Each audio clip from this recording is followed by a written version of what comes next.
Hello friends, मैं हूं आशीष और हाजिर हूं लेकर आपका फेवरेट शो जिसका नाम है छूना है आसमां। छूना है आसमां, जैसा कि आप सभी जानते हैं, एक ऐसा प्लेटफॉर्म जहां उभरते हुए प्रतिभाशाली सितारे अपनी चाहतों, हसरतों, ख्वाहिशों को आपसे शेयर करते हैं। और दोस्तों, आज छूना है आसमां के प्लेटफॉर्म पे एक नहीं बल्कि दो प्रतिभाशाली सितारे मौजूद हैं। हम बात कर रहे हैं कार्तिक तिवारी और नुसरत भरूचा की, जिनके बीच की अनूठी केमिस्ट्री को आपने प्यार के पंचनामा में देखा और उनकी केमिस्ट्री ने आपको हंसाया, गुदगुदाया, इमोशनल भी किया।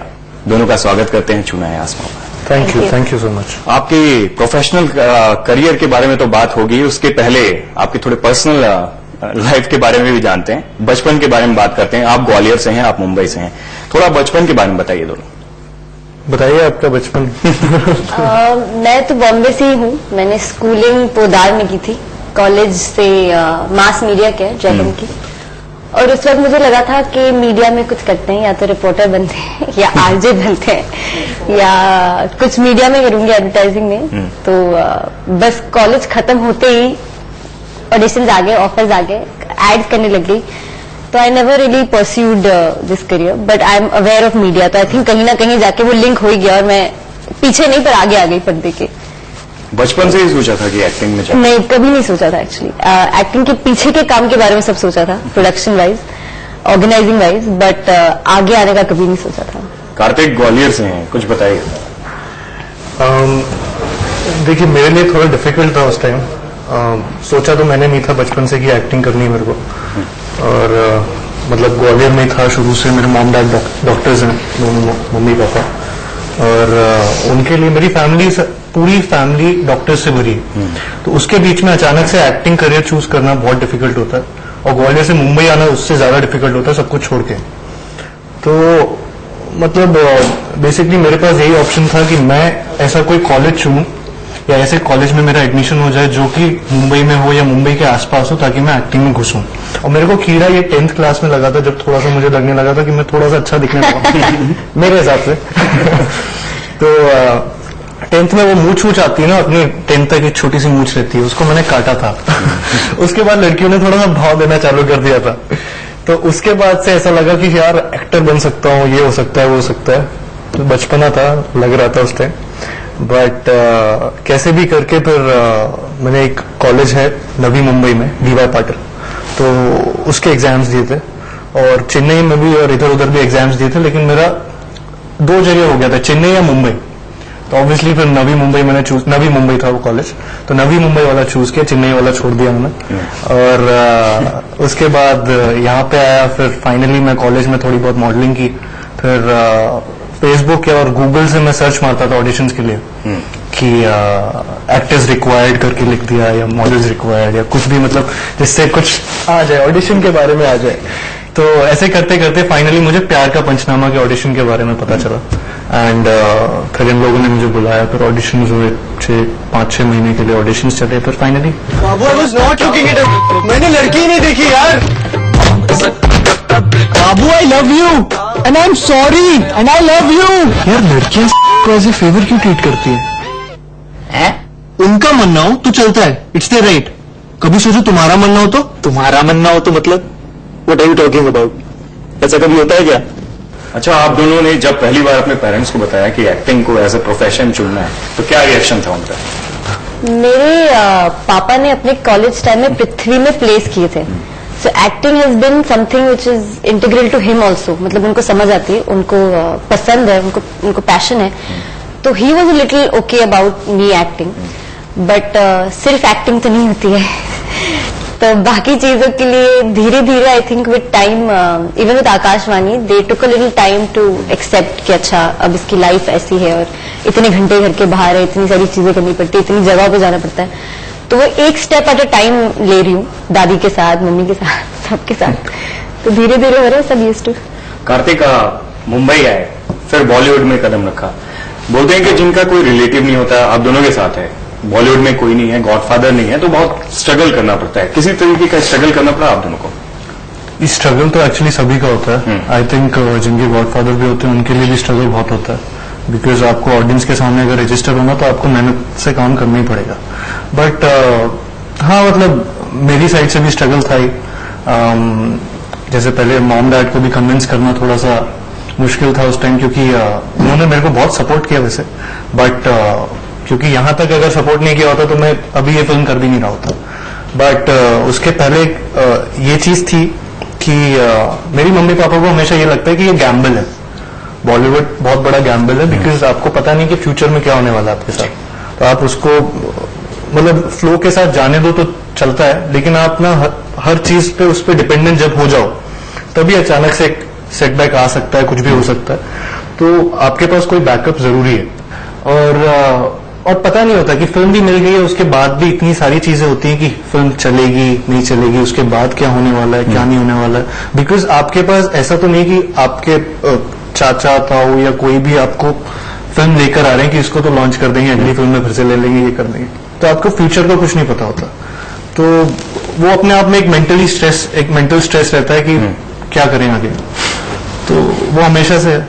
एक्टिंग की प्रॉपर ट्रेनिंग नहीं ली, ऑडिशन देते देते आप लोग ने मेरा तो on the job on the field मैंने सीखा है। I have not done any training. मैंने जितना कॉलेज में थिएटर किया था उतना ही मेरे पास उतना एक्सपीरियंस है। बाकी मैंने आई थिंक इतने डिफरेंट रोल्स के लिए इतनी डिफरेंट सोर्सेज में ऑडिशन दिए हैं कि I learn something from each of them. Also the workshops जो हाँ पीकेपी एंड आकाशवाणी तो हमें लिटरली वर्कशॉप्स 8-8 महीने कराई गई थी। तो दैट हेल्प इन इटसेल्फ। दिया धक्का रात को हो गई सुबह, नखरीले उसको भी है लिया मना। दिया धक्का रात को हो गई सुबह, नखरीले उसको भी है लिया मना। छोटी जो बात थी कर ली है फिर शुरू, रस्ते भी हंस रहे जो है चले। पहला बड़ा असाइनमेंट कौन सा था? मेरे लिए बहुत सारे No, I'm so thankful for everything that I've got till date. कि even if it's an ad of Cadbury जो मैंने की थी मेरे लिए बहुत बड़ी थी, या जब मैंने LSD की थी मेरे लिए बहुत बड़ी थी, या मैंने एक स्पिन स्टाइल ऐड की होगी तो मुझे बहुत बड़ी लगी थी इस वक्त। So I think every project of mine has been really big for me. तो मैं ऐसे किसी को ऊपर नीचे नहीं रख सकती। They're all adding value to me. Kartik कुछ बोलना चाह रहे हैं? प्यार का पंचनामा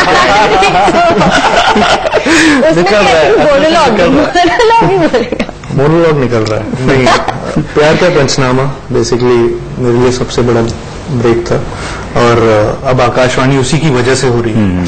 तो बेसिकली मेरे को इनसे मिलना, ये प्रोडक्शन में और लव सर से, कुमार जी से, इन सब से मिलना, यही मेरे लिए सबसे बड़ा ब्रेक है कि इन लोगों से मैं मिला स्टार्टिंग में करियर के। क्योंकि अगर स्टार्ट में मैं किसी और प्रोडक्शन हाउस में या किसी और से मिलता मेरे को पता नहीं कि क्या होता, बिकॉज मेरे को पता नहीं एग्जैक्टली कि कैसा सिनेरियो है इंडस्ट्री में। जहां तक मैं इधर पे काम कर रहा हूँ या इधर शुरुआत की है यहाँ से, तो मतलब इससे ज्यादा ख्याल और क्या रखेगा कोई। तो मैं खुश हूँ कि हाँ मेरे को प्यार का पंचनामा का ब्रेक मिला था, वो बहुत बड़ा था मेरे लिए। किसने मारी आज तेरी? अरे वही साली मैनेजर 2 टके की लिपस्टिक लगा के मैनेजर बन गई है।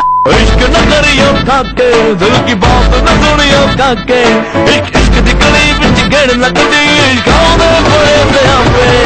पीकेपी की बात करते हैं, उसमें आपका एक मोनोलॉग है, रिकॉर्ड जो उसकी ड्यूरेशन है काफी लंबी है जी। वो ऐसी फिल्म थी जो यूथ के बीच में एक कल्ट साबित हुई, मासेस ने पसंद किया, स्लीपर हिट साबित हुई। वो डायलॉग बोलना चाहेंगे? ये सब सो जाएंगे अभी बहुत सुन चुके हैं। छोटा टुकड़ा अगर बोलना चाहेंगे। प्रॉब्लम ये है कि वो लड़की है, और क्या प्रॉब्लम है? प्रॉब्लम ये है कि मैं चाहता हूँ मेरी लाइफ में कोई प्रॉब्लम ही ना हो, लेकिन अगर मेरी लाइफ में कोई प्रॉब्लम ना हो तो ये उसकी लाइफ की सबसे बड़ी प्रॉब्लम है। एंड बुलशिट चीज वरीड यार, उसे तो सेलिब्रेट करना चाहिए, because isn't this exactly what she wants. Seriously यार, आजकल तो जब वो मुंह खोलती है मन करता है मुंह में कुछ ठूस दूं। तो उसमें 6 महीने में I have had it all, सब देख लिया मैंने। अबे कौन सा प्यार, कैसी रिलेशनशिप, काय की खुशियां। रिलेशनशिप का मतलब ये होता है इन योर ओन हैप्पीनेस। इसके बाद all you have to worry about is उसकी खुशियां, उसका बर्थडे, उसके कुत्ते का बर्थडे, उसका न्यू ईयर जो कभी तुम्हारा भी नहीं होता। इन लड़की को ना कोई खुश नहीं रख सकता। Happy woman is a myth. तू बैटमैन वाली को देख ले, साला जब तक बैटमैन नहीं बना तब तक बोलती रही तुम तो कुछ करते नहीं हो, ना कारा हो, ना पुंसक हो, मैं तुम जैसे इंसान के साथ कैसे रह सकती हूँ। जिस दिन बेचारा बैटमैन बन गया उस दिन बोली तुम तो बैटमैन बन गए। अरे मुझे तो एक नॉर्मल इंसान चाहिए था, मैं तुम्हारे साथ कैसे रह सकती हूँ। सब साला ना कहानियों का दोष है। ब्लडी बॉलीवुड रोमांटिक मसाला, एक लड़का एक लड़की दोनों को प्यार हुआ, दोनों साथ साथ, फिल्म खत्म। इसके बाद की स्टोरी कोई नहीं बताता, इसके बाद की कहानी मैं बताता हूँ। अगर रियल लाइफ में ऐसी गर्लफ्रेंड आपको मिले ऐसी? जैसी बहुत अच्छी। वो जो नेहा का कैरेक्टर था फिल्म में, तो रजत को कैरेक्टर मिलता है, तो फिर क्या आपका रिएक्शन होगा? पता नहीं, शायद जब मैं प्यार का पंचनामा कर रहा था उस टाइम तो मैं शायद वैसे ही रहता कि नेहा जैसी ही मुझे मिलती शायद उस टाइम। अभी के सिनेरियो में अगर मुझे मिलती तो आई थिंक मैं नहीं ले पाता, मे बी कि अगर वो सुनाती तो मैं भी सुनाता, बट मैं मना लेता लेकिन अलग तरीके से मनाता, झुक के नहीं मनाता, खड़े होके अपना स्टैंड लेके मनाता उसको। आप क्या कहेंगी? नेहा को अगर वैसा बॉयफ्रेंड मिलता है जो प्यार का वो पंचनामा तो बहुत होता है, कह उससे अच्छा नहीं मिल सकता। आई थिंक नेहा और रजत कभी वर्कआउट करते ही, तो even if you put them together again it will still not workout. But even if you change आकाश जैसा मिले तो आकाश जैसा मिले तो शायद नेहा बदल जाए और वो वानी बन जाए। तो उस पर भी बात होगी, लेकिन एक छोटे से ब्रेक के बाद। लेकिन ब्रेक के पहले आपका कोई मनपसंद गाना सुनना चाहता हूं? मेरा मनपसंद तो मतलब आकाशवाणी फिल्म से है, 3-4 हैं, उनमें से एक बता रहा हूँ, पड़ गई जी तेरे प्यार में। तेरी पलकों की उधारी में बिक गए, खो बैठे दिल तेरे दिल में टिक गए, छप गई खबर ये अखबार में, छप गई खबर ये अखबार में, पड़ गए जी, पड़ गए जी, हम पड़ गए तेरे प्यार में, तेरे प्यार में। लेते हैं एक छोटा सा ब्रेक, लेकिन छूना है आसमां में बेहद ही टैलेंटेड एक्टर्स कार्तिक और नुसरत से यूं ही हमारी बातचीत चल जाएगी।